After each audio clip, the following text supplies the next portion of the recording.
Good morning. Knowledge today topic వచ్చేసి biology 8th class cell structure and functions. దీని యొక్క mind map అనేది నేను ఫస్ట్ పార్ట్గా పెట్టాను. In this lesson main points అనమాట. దీంట్లో పార్ట్ 2గా అప్లోడ్ చేస్తున్నా.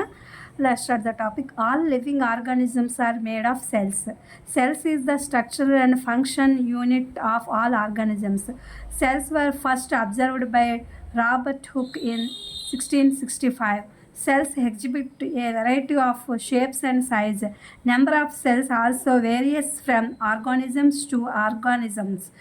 The smallest cells 0.1 to 0.5 micrometer in bacteria. Organisms are divided into two groups, unicellular and multicellular organisms. Unicellular organisms contain only one cell, performing all biological activities. Multicellular organisms contain a large number of cells.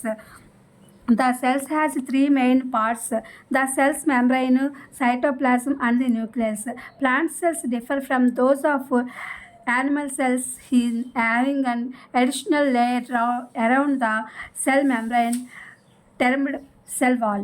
Cell wall gives strength and rigidity to plants. The cells having nuclear material without nuclear membrane are called prokaryotic cell. Cell having well-organized nucleus with a nuclear membrane are termed as eukaryotic cells. Plant cells differ from animal cells is having cell wall, plastids, and big central vacuolus. Colored bodies in plant cells are called plastids. Chloroplasts are green in colored or perform photosynthesis. They consist of a pigment called chlorophyll. The longest cells measuring 170 mm into 130 mm is the egg of an ostrich. ఇది friends మనము 8th class part 2 biology అనమాట. Cell structure and biology. ఇందులో ఏంటంటే అన్ని జీవులు కణంతో తయారు చేయబడ్డాయి అనేది తెలుగు వర్షన్ చూద్దాము. అన్ని జీవులు కణంతో తయారు చేయబడ్డాయి. కణం అనేది అన్ని జీవుల్లో నిర్మాణం మరియు క్రియాత్మకమైనటువంటి ఒక యూనిట్ అనమాట. ఈ రాబర్ట్ హుక్ ఆయన 1665 సంవత్సరంలో మొట్టమొదటిసారిగా కణాలను గమనించడం అనేది, అంటే మైక్రోస్కోప్లో గమనించడం అనేది జరిగింది. కణాలు అనేవి వాటి ఆకారాలు వివిధ రకాలుగా ఉంటాయి అన్నమాట. వాటి పరిమాణాలు కూడా అవి ప్రదర్శిస్తూ ఉంటాయి.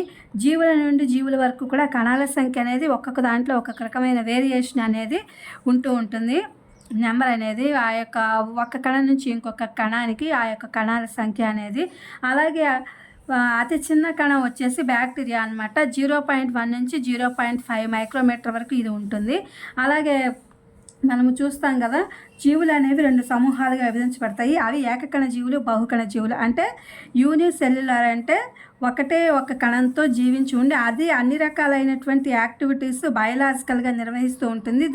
దీంతో మనం ఏకకణ జీవులని పిలుస్తాము. అన్ని జీవ సంబంధమైనటువంటి చర్యలు కూడా పెర్ఫార్మింగ్ చేస్తుంది బయలాజికల్ యాక్టివిటీస్లో.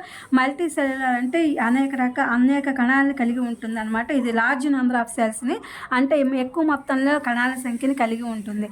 అలాగే ఈ సెల్ అనేది 3 పార్ట్లు ఉంటాయి అన్నమాట. దీనిలో ఏంటంటే 3 భాగాలు కలిగి ఉంటాయి. కణత్వచము, కణంతో నిండి ఉండేటువంటి ప్రోటోప్లాజము, అలాగే కణద్రవ్యము, కేంద్రకము అనేది చెప్పి 3 భాగాలు ఇందులో ఉంటాయన్నమాట. అట్లాగే మొక్కల కణాలు జంతువుల కణాల నుండి మరియు సెల్ వాల్ అని పిలువబడేటువంటి జీవకణ త్వచం చుట్టూ కేంద్రక పొరలు అనేవి భిన్నంగా ఉంటూ ఉంటాయన్నమాట.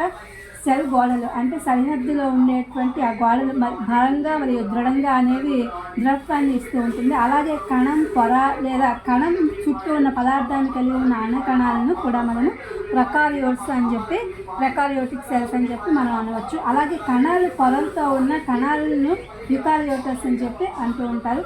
మొక్కల కణాలు జంతువుల కణాల కన్నా భిన్నంగా ఉంటాయి. ఎందుకంటే ఇందులో సెల్ వాల్ కానీ ప్లాస్టిడ్స్ కానీ పెద్ద కేంద్రక వ్యాఖ్యలు అంటే రిక్తిక వంటి భాగాలు అనేవి దీంట్లో ఉంటూ ఉంటాయి.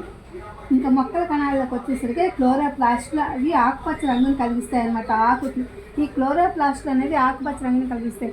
ఇవి ఆకుపచ్చ రంగు కలగడానికి కారణం ఏంటంటే ఫోటోసింథసిస్, అంటే అవి కిరణజన్య సంయోగక్రియ జరుపుతాయి కాబట్టి అవి వర్ణ ద్రవ్యం అనేది అందులో క్లోరోఫిల్ కలిగి ఉంటుంది అన్నమాట. అట్లాగే అతిపెద్ద అయినటువంటి ఎగ్ ఏంటంటే ఆర్చిడ్ పక్షి ఉంటుంది చూసారా, ఉష్ట్రపక్షి అంటాము. దాని యొక్క గుడ్డు అతిపెద్ద సైజులో అంటే 170 నుంచి 130 వరకు సైజుని కలిగి ఉంటుంది. ఇది friends in this lesson main points biology. మొత్తం మా యొక్క లెసన్ ఏదైతే ఉందో దానికి సంబంధించిన మొత్తం అంతా కూడా ఇందులోనే ఉంది, పాయింట్స్ వైజ్గా. ఇదనమాట. నెక్స్ట్ ఇంకో ఎపిసోడ్ చూద్దాము. Please my channel like, share, subscribe and comment. Thank you for watching. Thank you for our support.